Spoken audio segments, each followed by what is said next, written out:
Hey guys, welcome back to the channel. It's me, your boy Emmanuel G, CEO, founder of iVow. Excited to be coming to you today on Love Mondays.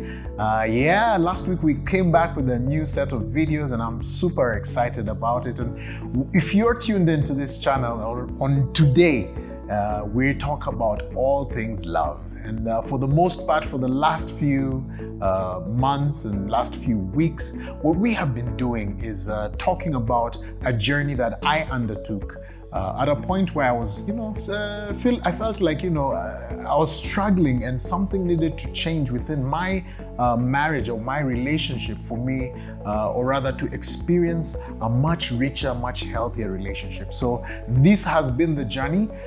So if you're tuned in today, you probably are like 16, 17 videos in. Please go back to the beginning. There's a playlist for Love Mondays. And check out all the videos, and hopefully even as you check out and as you try and attempt those challenges, that you will begin to change. Now today I want to talk about love is Jesus Christ.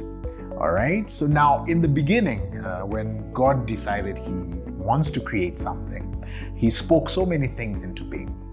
He spoke, let there be light, there was light and it was good. And so he began to create, he began to separate the light, the waters and all that, from the, to form the earth into what it is today. And then on the sixth day, he did something really cool.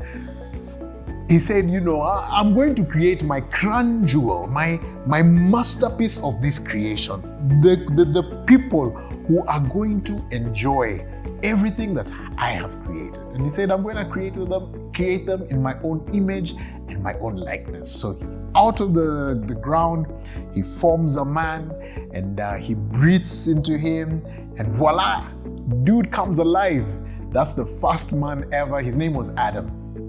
Now, Adam was given a mandate. He was given a mandate to, have dominion. And he was given a purpose, have dominion, rule over this earth. So he did some work, named the animals, named the different things. And basically, his job was to tend everything that God, or take care of everything that God had created. And, after some time, God was like, whoa, dude, there's something missing from this picture. It's not good for you to be alone.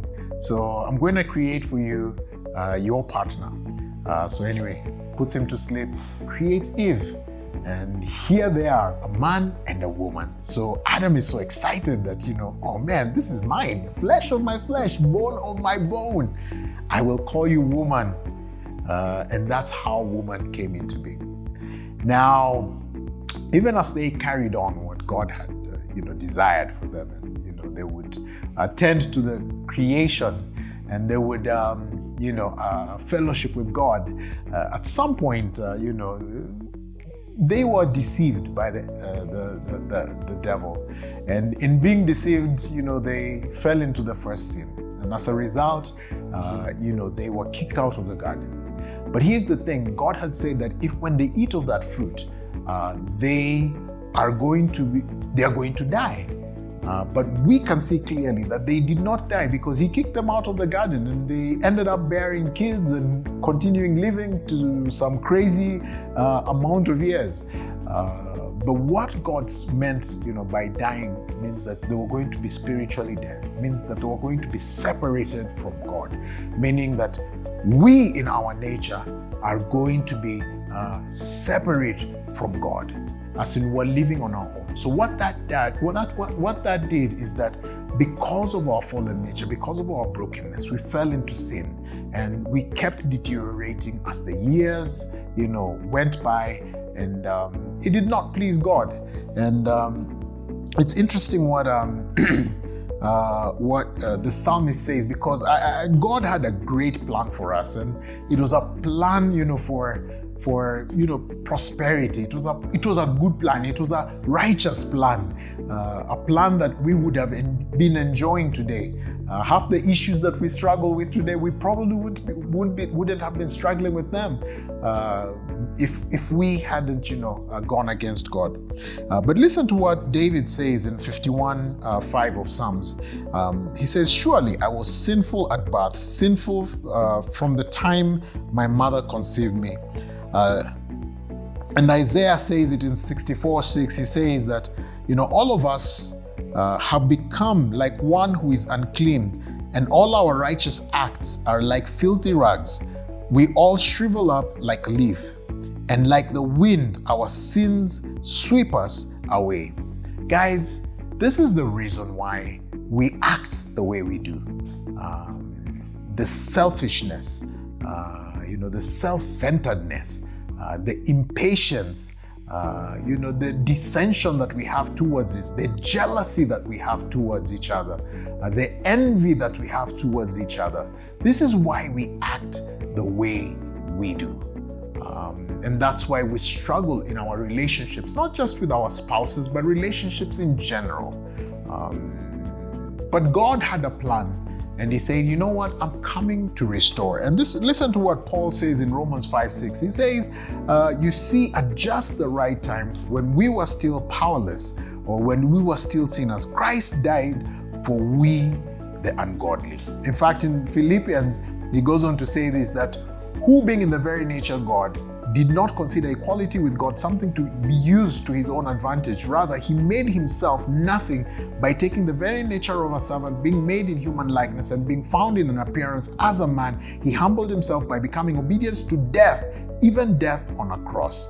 Now, Christ died so that you and I can be restored to our original setting, the place of true dominion, the place of, having purpose in God and achieving the great things that God truly desired for us to achieve.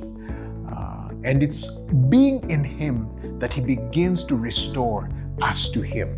And it's being in him that God, in his way, begins to change the inside so that we can adopt the very things that we have been talking about. The love is patient, the love is kind, the love cherishes, the love seeks understanding.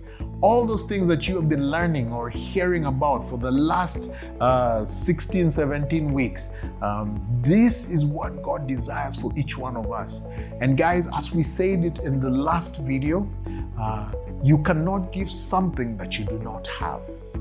So today's video is to challenge us now to begin to receive that love in us, to begin to accept that love so that we can have something that is worth giving to the world. All right? So today's dare is that I want you to do something this week. And it's not anything special, it's not anything big. But it's something that I believe is very, very powerful and can change and transform you. I know it did me. I know I'm a better person because I did this. And this is what I want you to do on this week's Dare. I want you to take some time, find a quiet place, and I want you to say a prayer to God. I want you to go to him and just tell him, listen, I have tried this. I have failed miserably. And many of us have failed miserably. I know I had failed miserably. And I'm inviting you into my heart.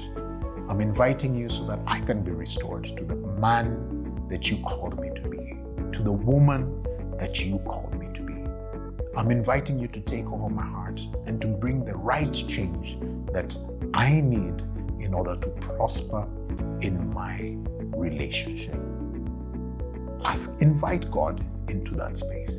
And guys, begin to stoke or build a relationship with him. And it's in building that relationship with him that you begin to see a change in your life. Now, I want you to understand something. Now, basically what I'm asking you to do is to get salvation. All right? Now, what I'm not asking you to do is to get religion. Most of us, including me, have been wounded by religion. What I'm inviting you to is having a relationship with God, with the Father. It's in doing that and in allowing Him to work on you that you begin to see the real change that you will need for your relationships. Guys, this will change your lives, and I hope that you will be able to put this into practice and also begin to see the change in your life. Thank you so much for tuning in. Don't forget to like, don't forget to subscribe to the channel. Don't forget to share this with your friends, with your family. You never know whose life you will be changing. So thank you guys for tuning in. My name is Emmanuel G, and I am out.